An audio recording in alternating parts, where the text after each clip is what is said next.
자, 저는 듭니다. 1점이라도 더 올라간 후보가 누구냐 하면 당연히 권영구 후보이지 않을까 싶거든요. 왜냐하면 사람들이 다 몰랐으니까 아 저런 후보도 있구나라는 이 존재감 나도 있소이다.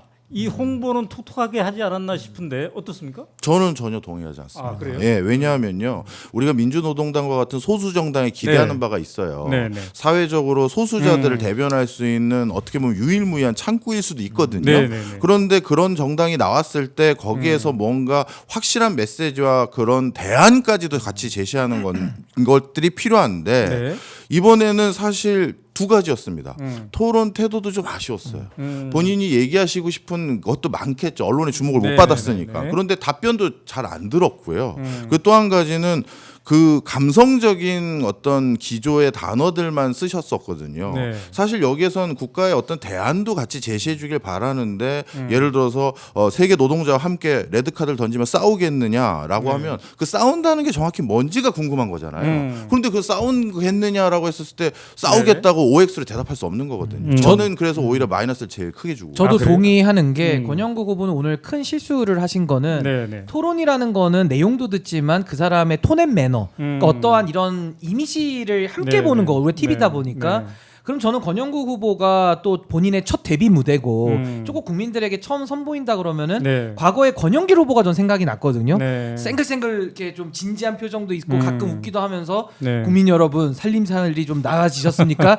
그 멘트가 굉장히 유행이 될 정도로 그렇죠. 좀 호감적인 이미지가 많았다면 오늘 권영구 후보는 아까 이준석 후보와 마찬가지로 마치 좀 화내러온 것 같은 아 그래요. 좀 이렇게 대답을 하더라도 상대를 끊을 수 있죠. 그러면 뭐 좀 답변 시간이 제한돼 있으니까 좀 자제 부탁 이렇게 해도 되는데 뭐 됐고 이런 식으로 굉장히 고압적인 태도. 그러니까 그런 부분들은 좀 국민들이 받아들이실 때는 호감의 느낌은 좀 아니었던 것 같다. 그런데 이제 그런 아까 부분이 실시간 댓글 우리 오마이TV의 실시간 네. 댓글을 보면은 이재명하고 권영구 후보 둘이 토론하면 제대로 토론이 되겠는데 이런 것도 상당히 있었어요. 네. 자, 감안을 했으면 좋겠는데 아까 우리 시청자들 댓글 보니까 첫 장면이 인상적이었다라는 사람 많아요. 첫 장면이 권영구 후보가 김문수 후보에게 단도직입적으로 예, 막 물은 거예요. 예. 내란의 대리인 아닙니까? 무슨 자격으로 나왔습니까? 이러니까 이제 김문수 후보가 말씀이 좀 과하십니다 하면서 내란하고 아직 종식을 못 시켰더군요. 내란은 재판 중이고 여러 가지로 판단이 남아 있습니다. 이런 표현을 했어요. 그 네. 부분도 전 네. 되게 아쉬웠습니다. 네, 네. 오늘은 물론 그거에 대해서 지적할 수 있어요. 그런데 오늘은 경제분과 회의였잖아요. 네, 네, 네. 그런데 내란, 계엄, 뭐 사실 이거 지금 이미 헌재에서 다 잘못된 거 확인이 된 거고 네, 네. 그걸 굳이 이 소수 정당에서 노동자들의 권익 하나라도 더 말할 수 있는 시간을 아껴야 되는 상황에서 이걸 또 그렇게 얘기한다. 보셨군요. 근데 이제 권영구 후보 입장에서는 내란과 경제 영향, 관련성 이걸 네. 이제 언급하다 보니까 이걸 물어야 되겠다라고 생각을 했던 것 같고 김문수 후보에게 자격이 없다 사과하라 이렇게 이제 얘기를 했던 장면이 있었습니다. 그런데 우리 박정호 교수님은 예. 그 시간분도 아깝다 이거죠. 그럼요. 이미 다 판단된 거고. 그리고 그거는 사회라든가 정치 쪽에서 얘기할 수 있는 네. 건데. 예. 그렇죠. 네. 자, 이 협공 측면에서 한번 얘기를 해보면 협공. 그러니까 이 김문수, 이준석 후보가 이제 이재명 후보를 협공했단 말이에요. 그래서 이재명 후보가 실제로 두 사람이 저를 협공하는 겁니까? 이런 표현까지도 이렇게 했는데 이 협공의 화력과 효과는 어땠어요? 그러니까 협공이라는 게 두 가지 네. 같아요. 그러니까 소위 시간이 부족하다 보니까 음. 자기 시간을 다 쓸 수 없는 상황. 네. 그런 상황에서는 이준석, 김문수 둘 간의 토론을 할 때 이재명 대표 얘기를 하는 거죠. 그렇죠. 앉혀놓고. 아까 그러더라고요. 예, 앉혀놓고 앞담화를 하는 거죠. 앞담화하는 거를 이제 아까 그 뒷담화가 협공이라고 표현을 하는 건데 네. 사실 이제 그렇게 되면 네. 뭐 일부 본인들의 시간을 더 확보해서 이재명 대표 때리기에 쓰는 거는 뭐 일부 효과가 있다고 생각을 하니까 아마 그렇게 할 텐데 네. 어떤 느낌을 주냐면요. 네. 김문수와 이준석은 하나구나.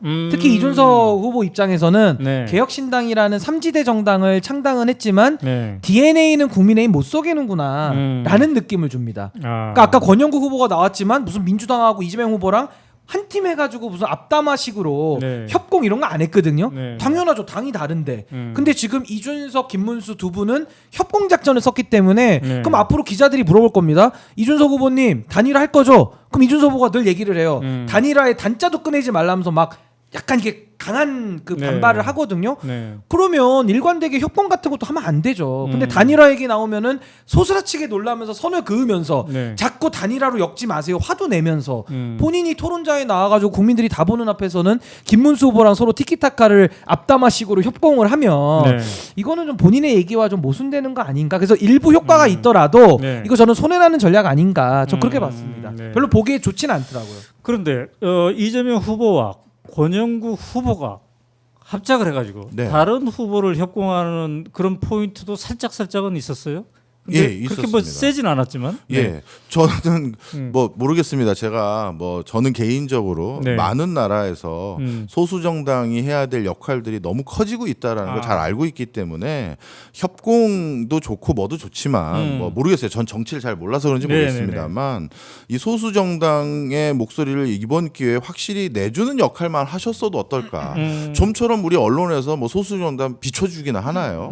그래서 마지막에 국가 경쟁력 얘기할 때도 네. 소수자의 문제를 다시 제기하겠다, 서민과 노동자를 위한 나라를 만들겠다, 노동이 당당한 나라 이런 슬로건만 또 한 번 제시하실 게 아니라 네. 그래서 뭘 원하시는지 어떤 제도를 바꿔줘야 되는지 이 구체적인 아젠다를 조금만 더 정치하게 던져주셨으면 좋았을 텐데 하는 생각이 듭니다. 자, 그런데 이제 그 구체적인 아젠다 중에 하나로 얘기한 게 차별금지법 제정에 대한 질문을 했어요. 이재명 후보에게 권영국 후보가 네, 광장에서 멀어지면은 안 된다라고 했고 이재명 후보의 해명도 듣지 않은 채 말을 끊으려고 했더니 맞아요. 이재명 후보가 어쩔 수 없이 답변을 했죠. 예, 시간 달라고 그래가지고 방향은 맞지만 시간이 필요하다. 지금 해야 될 일이 예. 많이 있고 그렇다.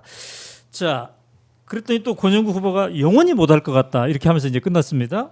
이 장면은 어떻게 보셨어요? 저도 그것도 정말 오늘 권 후보님께 너무 죄송하지만 아쉬워서 그런 거니까 이해해 주셨으면 하고요.